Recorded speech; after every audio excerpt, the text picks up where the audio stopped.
दोस्तों आप सभी प्यारे मसीह भाई बहनों को मेरी तरफ से फिर से एक बार जय मसीह की। दोस्तों मैं आप लोगों के बीच में फिर एक बहुत ही प्यारी एक बहुत बड़ी गवाही लेकर आ गया हूँ।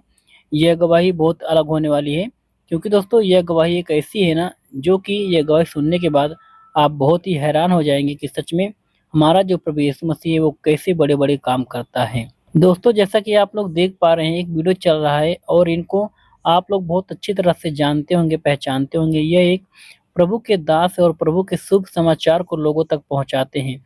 तो दोस्तों आज इन्हीं की गवाही मैं आप लोगों के सामने शेयर करूँगा, दिखाऊँगा कि आखिर परमेश्वर प्रभु यीशु मसीह ने इनके जीवन में वो कौन-सा अद्भुत काम किया, किस कारण ये प्रभु यीशु मसीह पर विश्वास करने लगे हैं। तो मैं चाहता हूँ इस वीडियो को पहले आप लोग देखें और फिर कमेंट बॉक्स में बताएँ कि हमारा प्रभु कैसा है और कैसे बड़े-बड़े काम करता है और अपनी महिमा के लिए कैसे-कैसे लोगों को खड़ा करते हैं। तो आइए सब लोग मिलकर पहले इस गवाही को, इस टेस्टिमनी को सुनते हैं कि आखिर भाई के जीवन में वो कौन-सी समस्या थी, किस कारण ये प्रभु यीशु मसीह पर विश्वास करने लगे हैं। चलिए वीडियो को स्टार्ट करते हैं, पूरा ज़रूर सुनकर जाइएगा।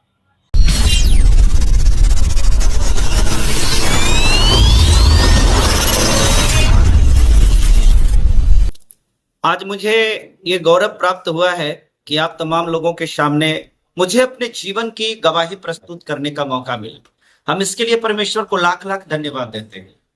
मेरे मित्रों, आज मैं जो बात बताने जा रहा हूं, मैं ये बात को पूरी निष्ठा के साथ, पूरे ईमानदारी के साथ और पूरी गंभीरता के साथ आप सभी के बीच में व्यक्त करना चाहता हूं।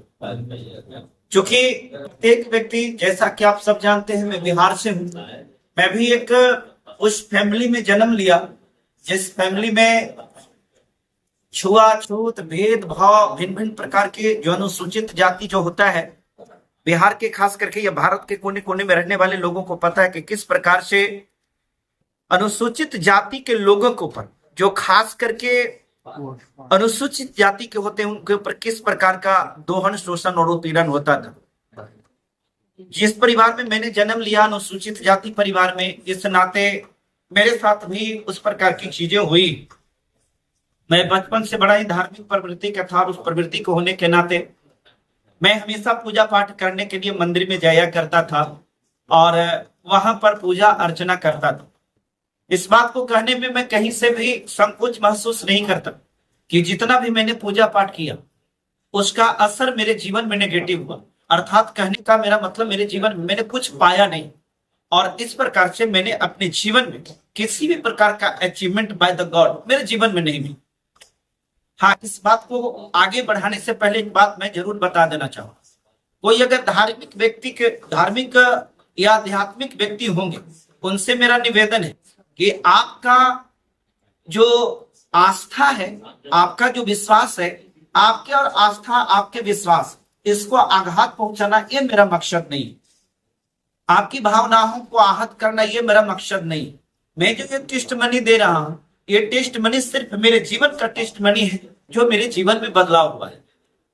मैं जब उस दौर में था, मेरे जीवन में जब कुछ नहीं मिला, मैंने अपने पूर्वजों से सुना था भगवान को पूजा करने से जीवन की आकांक्षा पूरा होती है, जीवन की अभिलाषाएं पूर्ण होती है और बहुत सारे चीज भगवान देते हैं। लेकिन मेरे जीवन में ऐसा नहीं हुआ, इसलिए स्पष्ट सी बात है, मेरे लिए भगवान मतलब नहीं रखता था। आगे चल करके मैंने बाबा साहब को स्टडी किया। बाबा साहब को पढ़ने के बाद मुझे यह समझ में आया कि वास्तव में इस दुनिया में कोई ईश्वर नहीं होता है, वास्तव में इस दुनिया में कोई भगवान नहीं होता है। और इस प्रकार से धीरे धीरे मैं बाबा साहब को ज्यो ज्यो पढ़ते गया और पढ़ते गया और मेरे अंदर में जो एक कहते हैं कि नास्तिकता, ये मेरे जीवन में नास्तिकता आते गया और मैं पूरी तरह से नास्तिक बन गया था। उस दौरान मैं किसी भी ईश्वर को नहीं मानता था, क्योंकि मेरा मानना था कि इस दुनिया में कोई ईश्वर नहीं होता है। ये दौर आगे बढ़ करके जब हमारी शादी हुई तो शादी के कुछ दिनों के बाद मुझे जानकारी हुई कि मेरी पत्नी भी जो पूजा पाठ में पूरा विश्वास रखती थी, बृहस्पति, सोमवारी, तो क्या क्या जो होता है, जो ट्रेडिशनल वर्शिप होता है, वो भी किया करती थी। लेकिन जब मेरे यहाँ आई तो आने के साथ ही पता चला कि उसके जीवन में एक बीमारियां नहीं, एक बीमारियां नहीं, भिन्न भिन्न प्रकार की बीमारी उसमें थी और उसकी बीमारी की वजह से मेरे जीवन में परेशानी भी उत्पन्न हुई।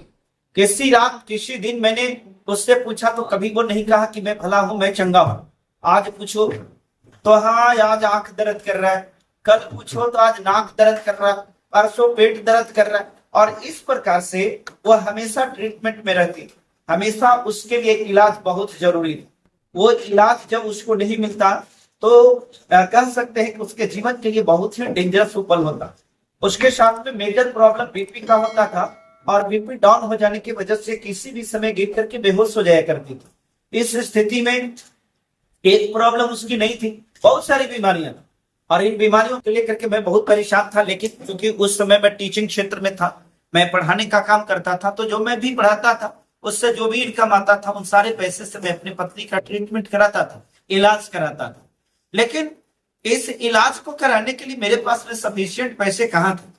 लेकिन हमारे जान पहचान की एक ब्राह्मण जाति से एक बाबा थे, उन्होंने मुझे सजेस्ट किया, जो ट्रीटमेंट करते थे, उन्होंने कहा कि आप इस प्रकार से ट्रीटमेंट कराने में आपको बहुत काफी पैसे खर्च हो जाएंगे। क्योंकि प्रत्येक दूसरे दिन पर मेरी पत्नी को 4 बोतल 5 बोतल जो सलाइन होती है पानी चढ़ाना पड़ता था। तो इस प्रकार से उन्होंने सलाह दिया कि आप मार्केट से पानी खरीद करके मेडिकल से ला करके एक्स्ट्रा रखिए, मैं उसको सलाइन कर दूंगा और आपको पैसे खर्च नहीं हो। और इस प्रकार से मैं जाकर 10 बोतल 15 बोतल वो पानी ला करके रखा करता था और इस प्रकार से सलाइन होती थी। 6 महीने गुजर जाने के बाद एक दिन मेरा भाई मेरे को फोन किया। इसके पहले मेरे घर में मेरा सांझिल भाई के थ्रू परमेश्वर का गोस्पेल जा चुका था। मैं उसको मानता था कि बेवकूफ है, चूंकि वो कम पढ़ा लिखा मेरा भाई था, तो मेरा मानना था कि ये ज्ञानी है, ये कुछ भी करता है। लेकिन वो घर में आकर के बताया था यीशु मसीह के बारे में, लेकिन हम लोगों ने उसको लाइटली लिया था और मैं तो उस समय कोई ईश्वर को मानने वाला थे ही नहीं, तो इसलिए मैं तो मानता ही नहीं था। लेकिन मेरा भाई बताया कि भाभी की तबीयत खराब रहती है, इसलिए उनको चर्च में लेकर के आई। मैंने भाई से पूछा कि चर्च में लेके आने का मतलब क्या होता है, चर्च में लाने से क्या हो जाएगा। तो उसने बताया कि चर्च में लाने से भाभी की जो बीमारियां हैं वो ठीक हो जाएगी। तो मुझे लगा कि शायद हो सकता है चर्च में कोई डॉक्टर आए होंगे या कोई कैंप लगा हुआ होगा। तो मैंने पूछा कौन डॉक्टर को आना है। उसने कहा चर्च में कोई डॉक्टर नहीं होते हैं, वहां पास्टर होते हैं। तो मैंने बोला कि तो पास्टर होते तो इलाज तो डॉक्टर करता है, पास्टर तो करता नहीं है, तो फिर चर्च में जाने का मतलब क्या है। उसने बताया कि चर्च में प्रार्थना होता है। हकीकत ये बात है कि चर्च में प्रार्थना क्या होता है यह भी मुझे पता नहीं था। मैंने अपने भाई को बोला, अरे भाई मैंने तो बचपन से ही इतना प्रार्थना किया, प्राइमरी स्कूल में प्रार्थना किया, मिडिल स्कूल में प्रार्थना किया, हाई स्कूल में प्रार्थना किया, हर जगह पर प्रार्थना किया और कहीं बीमारी ठीक नहीं हुई। तो ये प्रार्थना से इतनी बड़ी बीमारी कैसे ठीक हो जाएगी, जबकि काफी दिनों से बीमार भी चल रही है। अच्छे अच्छे डॉक्टर इसका ट्रीटमेंट करा रहा हूं, अच्छे अच्छे डॉक्टर उसका ट्रीटमेंट नहीं किया, ये पास्टर क्या होता है कि वो ठीक कर देगा। मेरा भाई बोला कि देखिए मेरा काम बताना था, आप लेकर के आइएगा ना लेकर के आइएगा आप जानिए। क्योंकि वो मेरे सामने आर्गुमेंट में ठहर नहीं पाया और मेरा भाई मेरे सामने सरेंडर कर। अब मेरे को मौका मिला, मैं गंभीरता से इस पर सोचने लगा कि मुझे क्या करना चाहिए। मैं उस जीवन से 6 महीने में ही काफी उब चुका था, क्योंकि रात रात भर जाग करके अपनी पत्नी की सेवा करना पड़ता था। वो जब रात में क्राइम करती थी, वो कराहती थी, तो मुझे लगता था कि साथ में सोया हुआ व्यक्ति अगर करा रहा हो तो बगल में सोया हुआ व्यक्ति नींद से कैसे सो सकता है, वो भी पत्नी हो। तो इसलिए रात रात भर जाग जा करके उसकी सेवा करना यही मेरा धर्म था और यही मैं करता था। जब मेरे भाई का ये प्रपोजल आया, मेरा भाई जब ये बात कहा, तो मेरे मन में सिर्फ एक बात था, मुझे सिर्फ ऐसा लग रहा था कि कोई भी ऐसा होना चाहिए जो इसको ठीक कर दे। कोई बात नहीं, डॉक्टर ठीक नहीं कर रहे हैं, तो मैंने समझा कि अरे ये पास्टर क्या करेंगे, चर्च में क्या हो सकता है। लेकिन मैं सोचने लगा कि अच्छा वहां जाने से कोई फायदा होगा या नहीं। मेरे पास में ये तो फायदा नहीं नजर आया कि वहां जाने से मेरी पत्नी चंगा हो जाएगी, ठीक हो जाएगी। लेकिन एक चीज हमको समझ में आई, अब वो समझ में ये आया कि मैं जो रात रात भर जागता था, तो मुझे लगा कि अगर मेरी पत्नी वहां जाएगी तो 4 दिन अगर रहेगी तो कम से कम मैं 4 दिन आराम से सो पाऊंगा। ये हमें फायदा नजर आया और मैं इसी बात को लेकर अपने भाई को दोबारा कॉल किया और बोला कि आओ इसे तू ले जाओ। अगले दिन जो दिन था वो दिन शुक्रवार था। मेरा भाई आया और मेरी पत्नी को जहाँ चर्च होती है, जहानाबाद चर्च था, बिहार में पड़ता है, वहीं ले गई। और ले जाने के बाद क्योंकि मुझे तो मालूम था कि इससे कुछ होना नहीं, ये तो ठीक हो ही नहीं सकती है। तो जब प्रेयर का टाइम एंड हुआ तो मुझे बताया गया था कि वहां 10 बजे से लेकर 2 बजे तक प्रेयर होता है। तो मैंने 3 बजे के करीब अपनी पत्नी के पास में फोन किया और उससे पूछा कि अब बताओ तुम्हारी तबीयत कैसी है, कैसा लग रहा है। उसने बताया कि ठीक लग रहा है, अच्छा है। मुझे लगा कि नॉर्मली कोई व्यक्ति अगर किसी से सवाल पूछता है तो ठीक हो ना हो फिर भी वो कहता है फॉर्मेलिटी के लिए कि ठीक है। मुझे ऐसा ही लगा था कि इसीलिए ये कह रही है, लेकिन ठीक कहां से हो जाएगी, इतने बड़े बड़े डॉक्टर हार गए तो फिर ये ठीक कैसे कर सकते हैं। तो मैंने सोचा कोई बात नहीं, आज तो इसके ऊपर हो सकता है साइकोलॉजिकल इफेक्ट पड़ा होगा, लेकिन कल तो इसका सारा इफेक्ट समाप्त हो ही जाना है। इस बात को लेकर के मैंने फिर अगले दिन सैटरडे को उसको फोन किया और फिर मैंने अगले दिन पूछा अब बताओ आज तुम्हारी तबीयत कैसी है। वो कंटिन्यू सेकंड डे भी बताई कि मैं ठीक हूं। उसका ठीक कहना ये मेरे लिए बड़ा शॉकिंग था, इसलिए कि जो व्यक्ति एक दिन भी ठीक है ना कहा हो, आई कंटिन्यू 2-2 दिन ठीक है कह दे, तो थोड़ा सा सरप्राइज तो होता है। मुझे लगा कि ये ठीक है दोबारा कैसे कह दिया। मैंने उसको रिपीटेशन वर्ड में पूछा क्या तेरा सिर में दर्द नहीं है, बोला कि नो। मैंने बोला पेट का दर्द, कहा कि नहीं। हमने बोला वो जो अनिद्रा होती थी रात भर सोती नहीं थी, वो बोला कि नींद तो खूब गहरी आ रही है। मैंने बोला अच्छा ऐसे कैसे हो गया। मैंने उसके बातों में कॉन्फिडेंट देखा, जो कॉन्फिडेंट मैंने देखा तो मुझे लगा कि जरूर कुछ ना कुछ तो जरूर हुआ है, लेकिन फिर भी मुझे लगा ठीक कैसे हो जाएगा। ना सुई पड़ा है, ना दवा हुई है, ना कोई सलाइन हुआ है, ना कोई ट्रीटमेंट हुई है, ठीक कैसे हो जाएगा। तो मुझे लगा कि कोई बात नहीं, होता है कभी कभी साइकोलॉजिकल इफेक्ट होता है आदमी के ऊपर कि भाई अब गए हैं पता नहीं जा पूछ रहे कह देंगे कि ना ठीक हुए हैं तो भाई हमको डांट सुनने पड़ी। तो मुझे लगा कि मेरी पत्नी शायद इसीलिए ऐसा कह रही है। लेकिन फिर मुझे बताइए कि कल संडे है, संडे को भी चर्च होता है और मुझे संडे को भी बुलाया गया है। हमने बोला चलो कोई बात नहीं है भाई चले जाने। संडे को गई और जाने के बाद फिर मैंने संडे को 3 बजे के बाद मैंने उसे फोन किया। मैंने पूछा आज बताओ आज क्या है। उसने बताया कि हाँ जी आज तो मैं बिल्कुल ठीक हूँ। मैंने बोला बिल्कुल ठीक का मतलब क्या होता है। उसने बताया मैं कहने का मतलब मेरे जीवन में जो परेशानी जो बीमारियां होती थी जो जो तकलीफें होती थी वो नहीं हो रही है। बोला कि ऐसे कैसे हो सकता है, क्या हुआ है, कैसे कैसे किया गया है। बोला कि वो प्रार्थना किए थे वो पास्टर जी थे और प्रार्थना किए उस समय के बाद से मैं तो बिल्कुल ठीक ठाक हूँ। मुझे लगे कि ये ठीक कैसे हो गई है, ये कैसे हो सकता है कि ठीक हो जाए। फिर मैंने उससे पूछा कि अच्छा एक बात बताओ अब तेरे साथ कोई परेशानी नहीं है। बोला कि नहीं।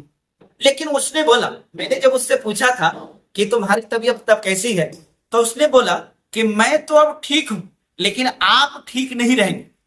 उसका ये जो सेंटेंस था मुझे समझ में थोड़ा सा ये पहेली जैसा लगा और मुझे समझ में आया कि ये जो कह रही है कि आप ठीक नहीं रहेंगे तो कुछ मामला होगा। लेकिन मैंने उसको कहा कि सुनो मेरे को समझ में आया कि शायद उसके ऊपर कोई दुष्ट आत्मा वगैरह भूत भात होगा तो मेरे ऊपर ट्रांसफर शायद पास्टर कर दिया होगा इसलिए मैं ठीक नहीं रहूंगा। मेरे माइंड में ये आया था और मैंने अपनी पत्नी को बोला कि सुनो तेरे अंदर का जो दुष्ट आत्मा है ना वो मेरे को कुछ नहीं बिगाड़ सकता है, इसलिए तो मेरे कोई बात मत कहो कि अब आप ठीक नहीं रहोगे। जब ये बात मैंने कहा तो उसने कहा कि अजी मैं भूत की बात नहीं कर रहा हूं, मैं शैतान की बात नहीं कर रहा हूं, मैं जो बात कर रहा हूं मैं ये कहने जा रहा हूं कि पास्टर जी ने बोला है कि अब आप पति पत्नी दोनों को मिलकर के चर्च में आना है। मैंने बोला अरे भाई चर्च में जाने से अगर परिवार चंगा हो, चर्च में जाने से अगर ये स्वस्थ हो जाए तो रात रात भर जाग करके उसको पैर दबाना उसकी सेवा करने से तो कहीं आसान है कि हम एक दिन सप्ताह में चर्च में चले जाएं। मैंने बोला कोई बात नहीं।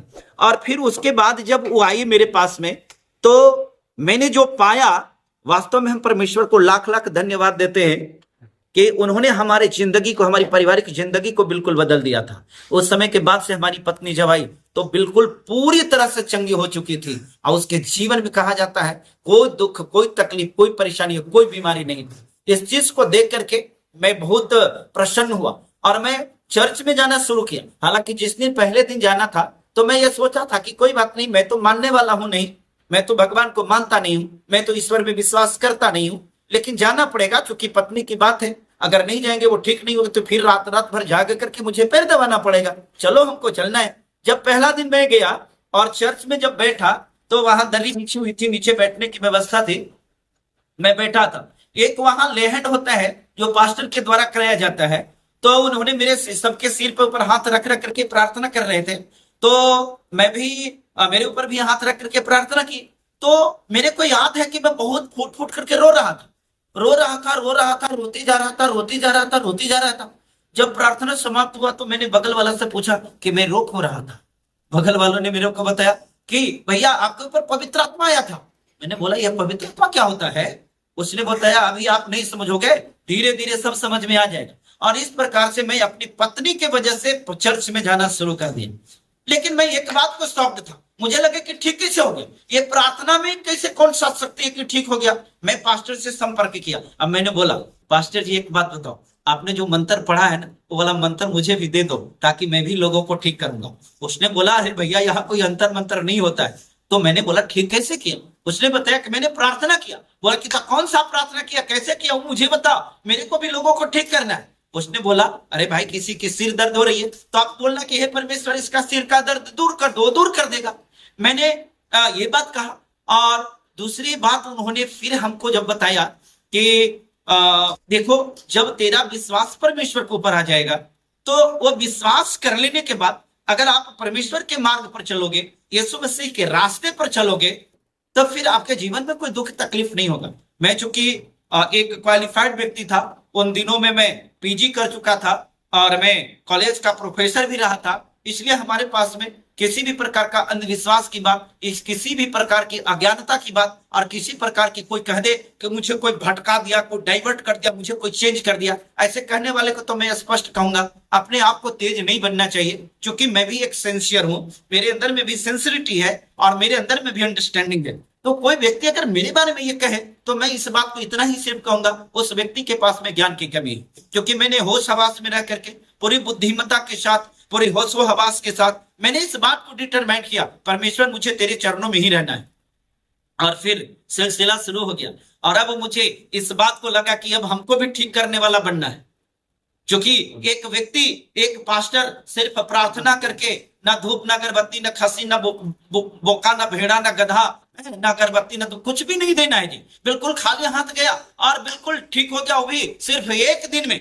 मैं गारंटी के साथ कह सकता हूं कि ऐसा दुनिया का कोई डॉक्टर नहीं हो सकता है, मैं गारंटी के साथ कहता हूं कि ऐसा दुनिया में कोई ईश्वर, कोई भगवान नहीं हो सकता है। और उसने करके दिखाया जिसके ऊपर मैंने शक किया था, फिर भी ठीक हो गई, लेकिन मेरा विश्वास यीशु मसीह के ऊपर नहीं था। मुझे लगा कि इसको तो ठीक हो गया होगा, क्योंकि मैं नास्तिक था। नास्तिक को आस्तिक में बदल देना इतना आसान थोड़ी है, क्योंकि मैं एक कट्टर अम्बेडकरवादी था, इसलिए कोई मुझे कन्वर्ट कर दे ये कैसे हो सकता है। मैं सोचा हो गया होगा किसी भी प्रकार से ठीक, और इस प्रकार से आई हैव स्पेंट 12 इयर्स, मैंने 12 साल तक ये किया। लेकिन हाँ, मैं प्रार्थना करता था लोगों से, अपने गांव घर में किसी से पूछता था तेरा सिर दर्द कर रहा है, कोई बीमारी है, पूछ पूछ करके लोगों को प्रार्थना करता था और उससे पूछता था कि अब कैसा लग रहा है, तो बोलता था ना कि हाँ ठीक लग रहा है, तो मैं बड़ा हंसता था, लगता था कि ठीक कैसे हो गया भाई, थोड़ी ना कोई अंतर मंतर मैं जानता नहीं हूं, ये ठीक कैसे हो गया। और इस प्रकार से करता रहा 12 साल तक। मैंने कभी बिलीव नहीं किया, मैं कहा कोई यीशु नहीं होता है, मैंने यीशु को मैं क्षमा चाहता हूं इस बात को बोलते हुए, लेकिन हकीकत है जो सच्चाई है मुझे कहना पड़ेगा, परमेश्वर मुझे क्षमा करे, मैंने उसका अपमान किया।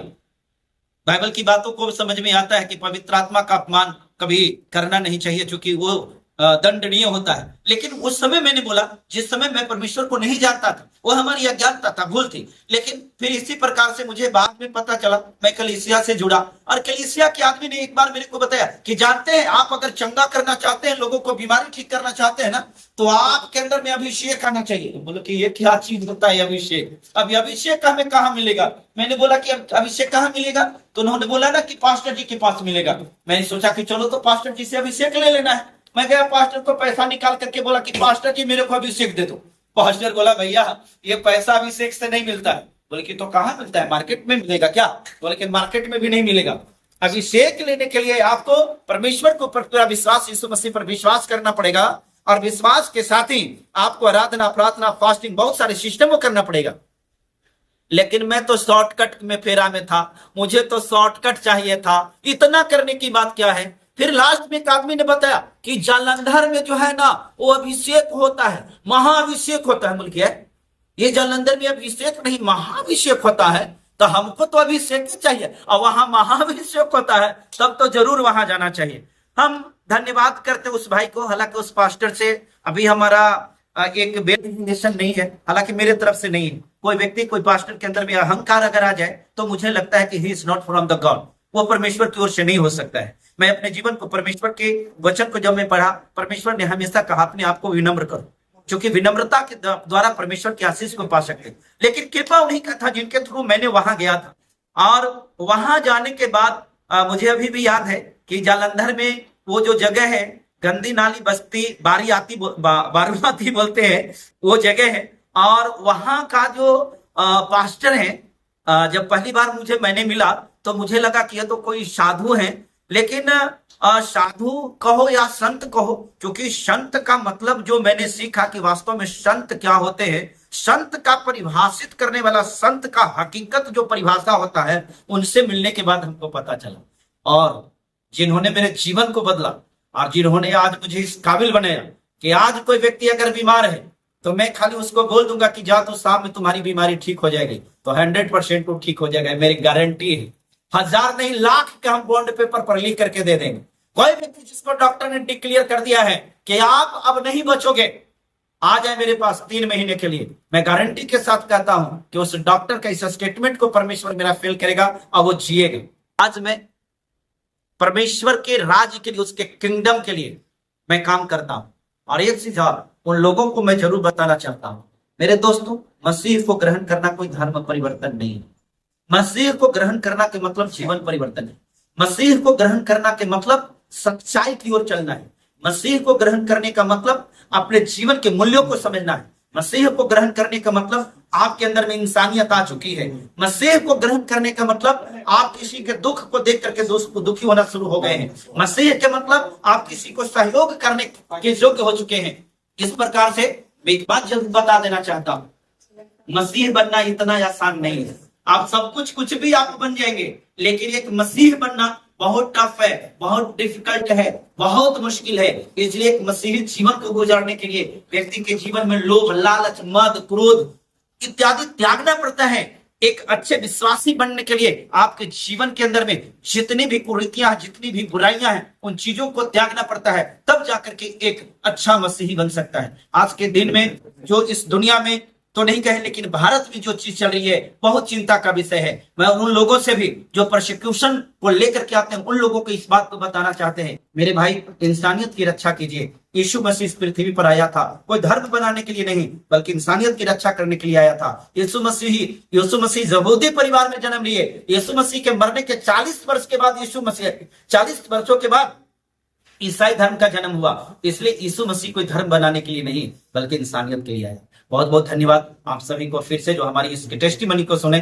आप अगर जो ऑनलाइन देख रहे हैं, आपसे मेरा निवेदन है कि कृपया इस टेस्टिमनी को जन जन तक पहुंचाइए। हमारा उद्देश्य है कि हमारे जीवन को परमेश्वर किस प्रकार से बदला है। मैं एक कॉलेज का प्रोफेसर रहा हूं, मैं कोई अज्ञानी व्यक्ति नहीं हूं कि मेरे को कोई कन्वर्ट कर दिया, मेरा कोई रिलीजन चेंज कर दिया। मेरा कोई धर्म नहीं बदला है। मेरा धर्म इंसानियत है, मेरा धर्म मानवता है। मैं बस वही हूं। मेरा धर्म कोई हिंदू, मुस्लिम, सिख, ईसाई नहीं है, क्योंकि हिंदू, मुस्लिम, सिख, ईसाई को मेरी दृष्टि में, मैं इसे धर्म नहीं मानता, बल्कि मेरी दृष्टि में एक बिजनेस है, व्यवसाय है। इसके सिवाय कुछ नहीं है। अगर कोई धर्म है तो वो इंसानियत है, अगर कोई धर्म है तो वो मानवता है, अगर कोई धर्म है तो किसी को बचाना, किसी को जीवन देना, किसी को सहायता करना। ये बहुत बहुत धन्यवाद, शुक्रिया, थैंक यू सबको। तो दोस्तों, सबसे पहले इस गवाही के लिए उस महान प्रभु यीशु मसीह का मैं धन्यवाद देना चाहता हूँ, जिन्होंने आज जो हमारे पास्टर चितरंजन सर हैं, इनके ऊपर अपनी महिमा को प्रकट किया है। दोस्तों, सच में ये गवाही बहुत आशीषित थी और बहुत बड़ी थी, और मेरा विश्वास इस गवाही से सच में बहुत मजबूत हुआ है। और मेरा विश्वास है कि आप लोग भी जब इस गवाही को सुने होंगे तो आप लोगों का भी विश्वास प्रभु यीशु मसीह में मजबूत हुआ होगा।